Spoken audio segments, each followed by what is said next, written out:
ఉన్నానని మీ ఇంట్లో ప్రతి వస్తువుగా నన్నే వాడుతున్నారు.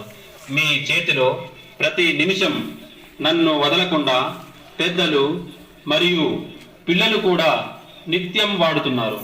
కానీ మీకు తెలియని సంగతి ఏమిటంటే నేను మిమ్మలను కబళించడానికి వచ్చిన ప్లాస్టిక్ భూతాన్ని నన్ను వాడుకొని విచ్చలవిడిగా ఎక్కడ పడితే అక్కడ పడవేస్తున్నారు. కానీ నేను మట్టిలో కలవను, నీటిలో కరగను.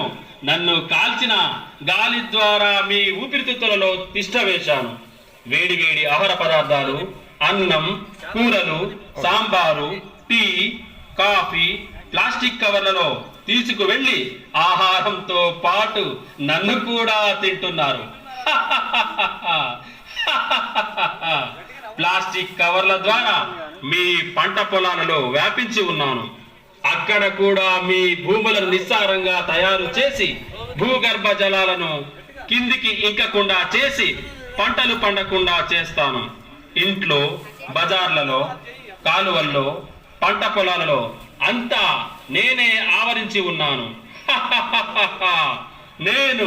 నేను ప్లాస్టిక్ భూతాన్ని. నన్ను పెంచి పోషిస్తున్న మీకు వందనాలు వందనాలు. మీరు ఇదే విధంగా నిర్లక్ష్యంతో ఉంటే మీ భవిష్యత్తు తరాలకు భవిష్యత్తు లేకుండా చేస్తా. మీకు తినడానికి తిండి లేకుండా చేస్తా. ముప్పు తిప్పలు పెట్టి చంపేస్తా. నేను ప్లాస్టిక్ భూతాన్ని. నేను ప్లాస్టిక్ భూతాన్ని.